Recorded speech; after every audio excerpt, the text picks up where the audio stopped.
Dhjen politikanit Petro Koçi, ndëruar mirëmbrëma, faleminderit kënaqësi. Mirëmbrëma. Zotit Lutfi Dervishi, ndëruar mirëmbrëma, faleminderit.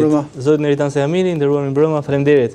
Ndërkohë në lidhje drejt për drejt do të kem kolegun Anesti Baramemaj. Anesti, përshëndetje, mirëmbrëma.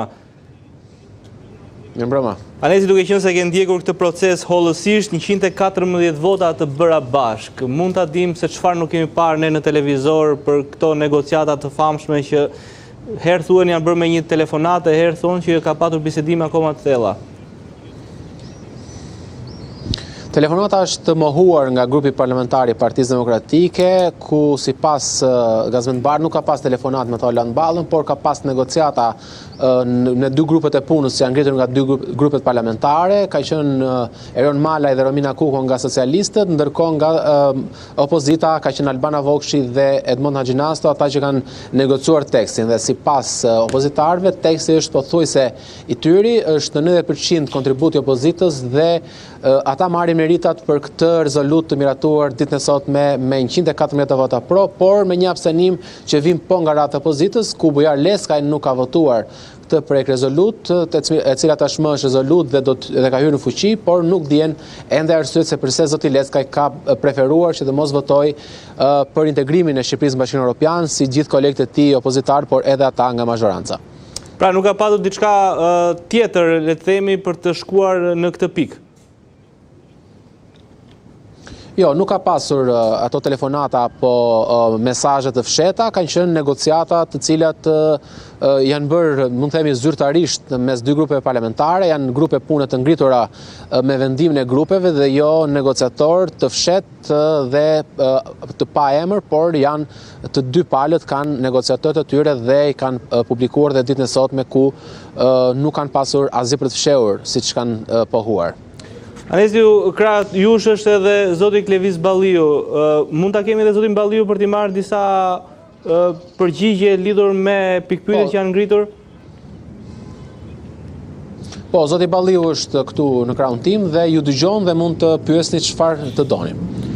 Zoti Balliu, mirëmbrëma dhe faleminderit që jeni në Off the Record. Mirëmbrëma, kënaqësia ime. Zoti Balliu, votat e bëra bashkë me mazhorancën ishte një zgjedhje strategjike në emër të integrimit apo një lloj, le të themi, kompromisi për gjëra të cilat ende nuk i dim? Mund të japim përgjigje edhe, le të themi, akuzave apo interpretimeve që qarkullojnë në media? Para interpretimet që kam dëgjuar unë deri tani, jo telefonata, u mor këtu, mor ai, janë qesharake, sepse vërtet është që kjo u bë dhe live. Nëse ju kujtohet, para 2 ditësh ministre e shtetit erdhi tek komisioni i jashtëm, në cilit edhe unë isha pjesë, dhe sillte aty raportin e qeverisë në lidhje me përparimin drejt integrimit në Bashkimin Evropian, dhe ai raport nuk kishte aty as çështjen e Akshit, as çështjen Balluku, as problemet e krimit organizuar, pastrimit parave, dhe për këtë arsye unë bëra jo vetëm deklarata aty, po të nesërmen edhe një konferencë për shtyp nga kryesia e kuvendit, që të paktën me sa jam unë informuar edhe ju e keni dhënë. Në atë mbledhje u propozua që për shkak të absurditetit të raportit, që kishte edhe probleme edhe me vetë shifrat që prezantonte, pra raporti thoshte që ne kemi bërë hapa përpara në menaxhimin e stokut të çështjeve të prapambetura, ndërkohë që vetë shifrat që kishte sjellur vetë raporti ja hidhin poshtë këtë tezë, sepse nga shifrat e raportit rezultonte që sot janë 147.389 çështje të prapambetura, ndërkohë që në vitin 2024 kanë qenë 143.000 e diçka çështje të prapambetura. Pra që këtu duke falsiteti dhe qëllimi i raportit që ishte thjesht një propagandë rradhës. Për këtë arsye ne propozuam që të kishte një projekt rezolut ku të merreshin parasysh edhe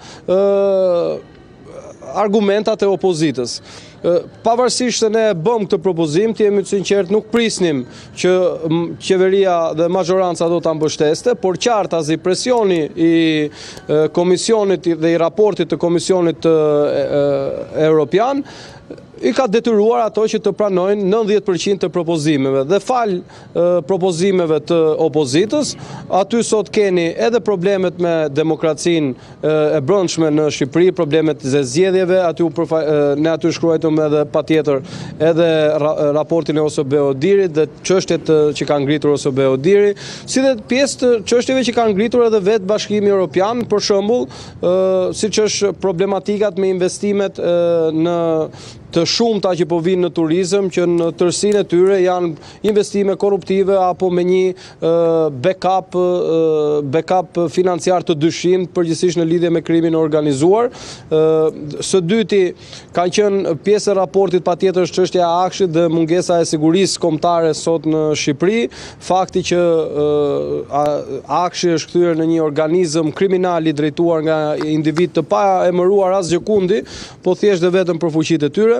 Të gjitha këto u futën në këtë projekt rezolut dhe qeveria qartazi nga presioni i besoj unë i Bashkimit Evropian apo i raporteve të Bashkimit Evropian e detyruar t'i pranoj. Sepse mos të harrojmë që vetëm 4-5 ditë më parë, 9 vende të Bashkimit Evropian kanë ngritur përsëri pyetje në lidhje me drejtësinë, korrupsionin dhe krimin e organizuar dhe për këtë arsye u shtyi përsëri raporti i Barit. E vërteta është thënë thjesht, vetmi arsye pse Shqipëria nuk integrohet është qeveria e Edi Ramës.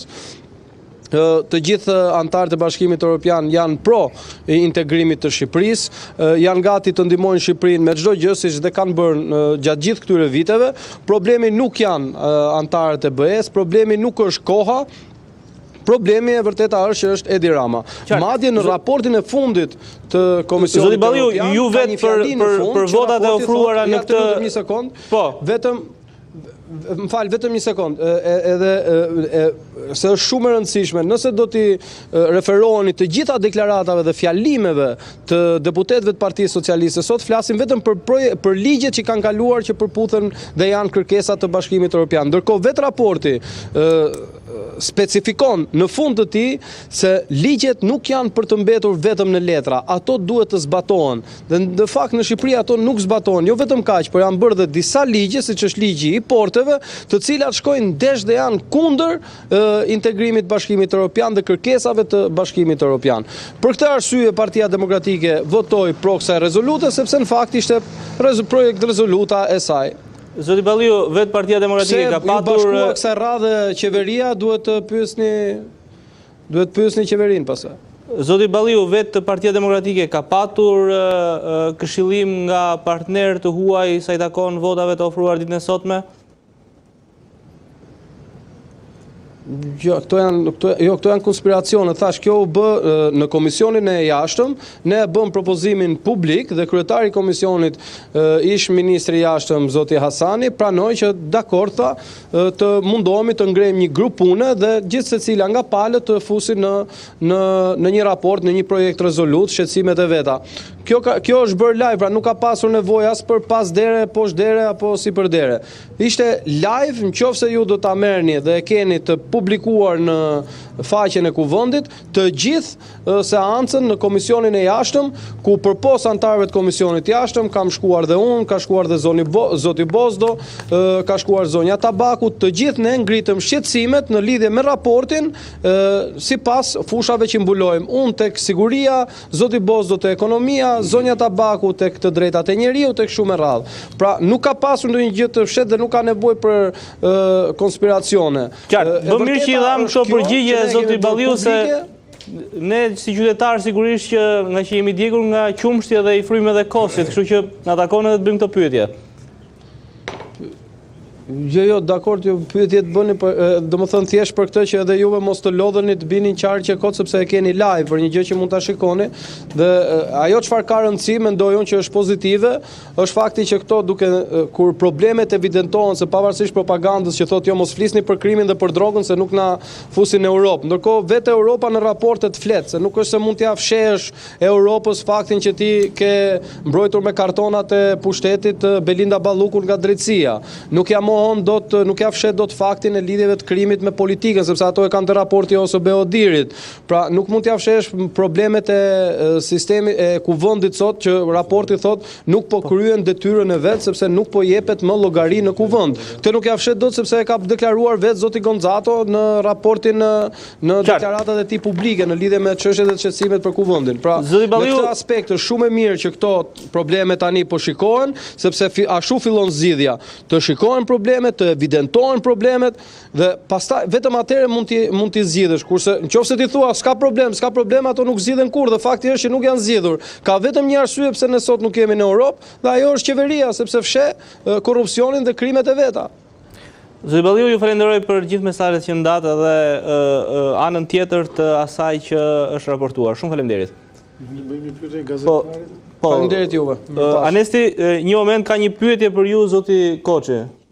Po, nga këta 25 vetë që mungonin, nga cila palë ishin më shumë si mungesa? Mungesat sa i takon